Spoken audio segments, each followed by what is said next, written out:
நாகர்கோவில் குடிநீர் சுத்திகரிப்பு நிலையத்தில் 5 பேர் மயக்கம். கன்னியாகுமரி மாவட்டம் நாகர்கோவில் மாநகராட்சிக்குட்பட்ட கிருஷ்ணன்கோவில் பகுதியில் குடிநீர் சுத்திகரிப்பு நிலையம் உள்ளது. இந்த குடிநீர் வழங்கும் நிலையத்தில் இன்று திடீரென தண்ணீரை சுத்தம் செய்ய குடிநீரில் கலக்கக்கூடிய குளோரின் சிலிண்டரில் கசிவு ஏற்பட்டது. குளோரின் லீக் ஆனதில் சுத்திகரிப்பு நிலையத்தில் பணியாற்றிக் கொண்டிருந்த பம்ப் ஆபரேட்டர்கள் ஆபிரகாம், அருண் ஆகிய இருவரும் மயக்கமடைந்தனர். தகவலின் அடிப்படையில் தீயணைப்புத் துறையினர் விரைந்து சென்று இந்த லீக்கை சரி செய்ய முயன்றனர்.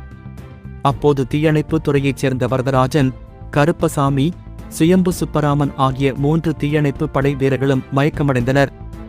மொத்தம் 5 பேர் மயக்கமடைந்து அரசு மருத்துவமனையிலும் தனியார் மருத்துவமனையில் அனுமதிக்கப்பட்டுள்ளனர். இந்த சம்பவத்தால் அங்கு பெரும் பரபரப்பு ஏற்பட்டது. இந்த விபத்து எப்படி நடைபெற்றது என வடசேரி போலீசார் விசாரணை மேற்கொண்டனர். அதில் குடிநீர் சுத்திகரிப்பு நிலையத்தில் உள்ள பணியாளர்களின் கவனக்குறைவே இதற்கு காரணம் என முதற்கட்ட விசாரணையில் தெரிய வந்துள்ளது.